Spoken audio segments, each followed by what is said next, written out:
the Democratic Alliance has maintained its position as the second biggest political party in South Africa in the local government elections.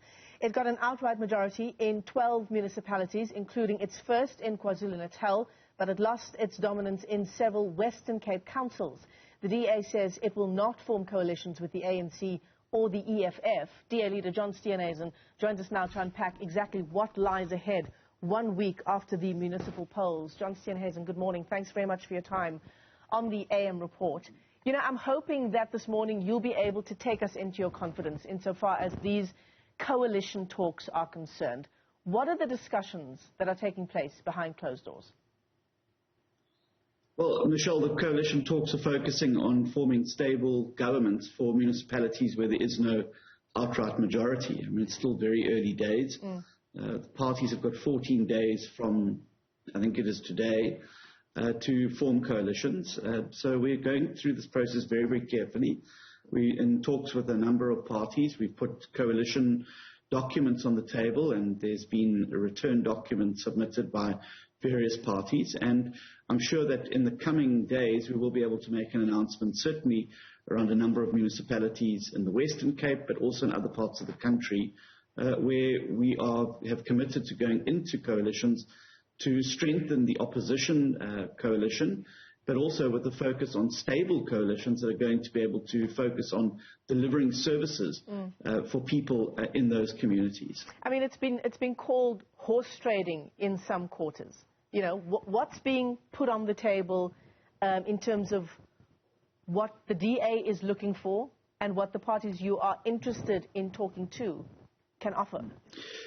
Well, we've put on the table documents which focus on the principles for the formation of the coalition, but also then for the objectives, things like focusing on clean running water, making sure that you've got enough money spent on the maintenance of the municipality, ensuring housing provision, making sure that we can focus on addressing imbalances of the past, making sure that we can focus like a laser beam on cleaning up public areas, sewage and wastewater reticulation.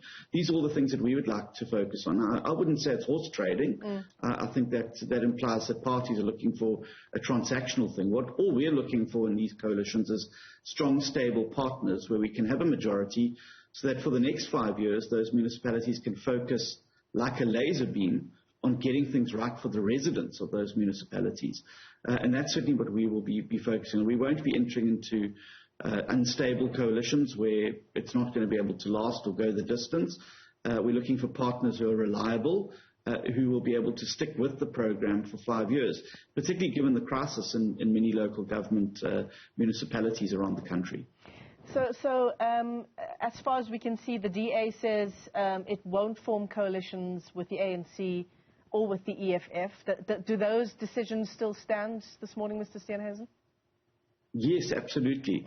I've said very, very clearly that the EFF do not share the core value and principles of the DA, and we learnt that to our own peril in Johannesburg in the last round of local government elections. As it goes to the ANC, I notice there's a lot of commentators who are saying it's the DA's job to save the ANC. It's not our job to save the ANC. It's our job to save South Africa. And it's our view that South Africa can only be saved if we can work together to bring the ANC below 50% at a national level and to start to form a government that's going to be able to drive a reform agenda so that we can start to move away from things like load shedding, economic stagnation, corruption and maladministration. It's not the DA's job to prop up a dying and decrepit ANC. It's our job to imagine a new South Africa in a post-ANC world and start to work with other parties who share that vision to make that achievable. That means that we need to weaken the ANC around the country, not strengthen it. And that is the thesis behind why I've said that we would rather work with opposition parties in those councils to show South Africans that you can have stable coalitions that deliver, and that actually is the wave of the future for South Africa, and indeed will be our only path out of the low growth, high debt, high unemployment trajectory that the ANC have put us on, onto a new path of growth, employment, economic stability, and decent services. What have your conversations as the Democratic Alliance been with Action SA leader Herman Mashaba? What have those discussions looked like, and what might a coalition look like between these two parties that has a very strained, very emotional history? Well, I would just like to place on record there's nothing strained or emotional from our side. We are very firmly focused on being mature about forming coalitions, and so we're certainly not getting into the realm of name-calling that. We're rather looking at what is in the best interest of residents of those municipalities. We had a two-person team that went and met with a two-person team from Action SA a day or 2 days after the election. They met in Pretoria. We put our documents on the table. They had some viewpoints and said they would come back to us. Mm-hmm. Yesterday, during the course of the day, they came back to us and said that they would like to put a few other things on the table. That has been done. Those teams will meet again. And once we're closer to some form of negotiation, I'm sure the leaders will be brought into that particular conversation to sign off any deal. I think it's a natural fit. I think that Action SA voters, by their own polling, show that the DA is by far their preferred choice to work with. And we are committed to working with parties like Action SA, like the IFP, like the Freedom Front, like the ACDP, like many of the other small community parties who share a vision of a post-ANC South Africa. And we will work and join hands with any party there, despite what may have happened in the past, because the future has to be our focus. We can't build a better yesterday, but we can focus on building a better tomorrow. And that has got to be the sole focus and reason behind any negotiations.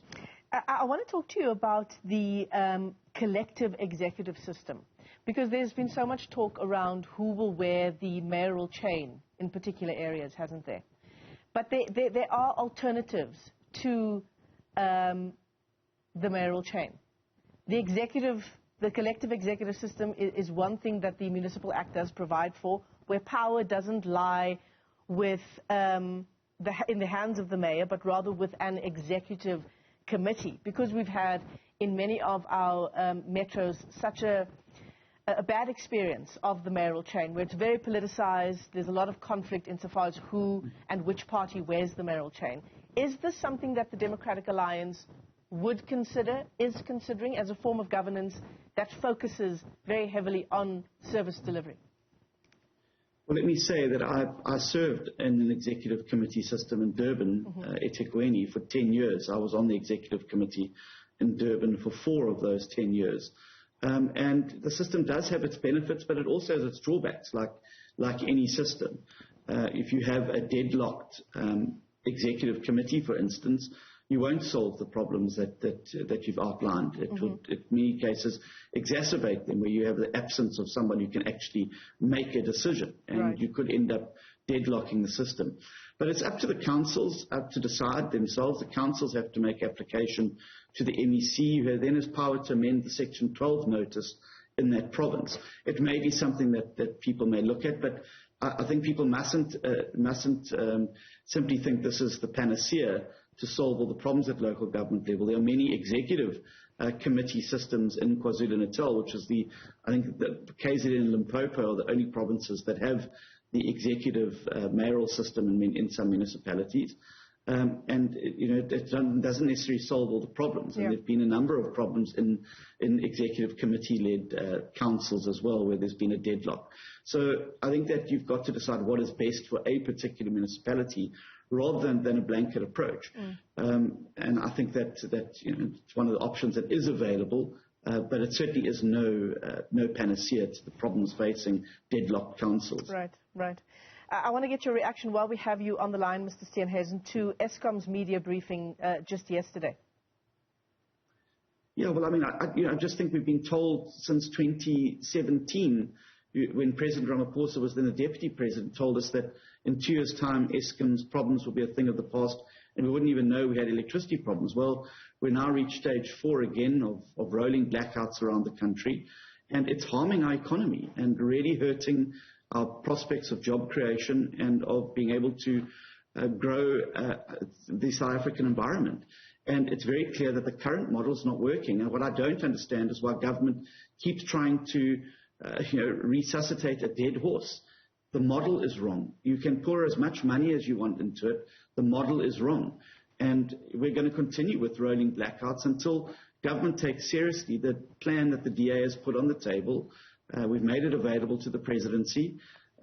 I'll be taking a copy to the union buildings next week, so in case the president's missed it, on our website, to focus very, very clearly on breaking up Eskom into generation supply, allowing independent power producers. And what I don't understand is that we're sitting with this electricity crisis, and yet we've got these ridiculous restrictions to independent power producers, allowing private households to put excess electricity into the grid and the like. And that is why I've instructed that where the DA is in power, we've got to look at ways of allowing municipalities that have got the capabilities to get into that space and keep the lights on in their cities and towns across South Africa, because it is impossible to have local economic development. It's impossible to run a stable municipality without a stable electricity supply. So the model is wrong, and until government gets rid of this terrible desire to control everything through state-owned entities, these electricity problems are going to continue.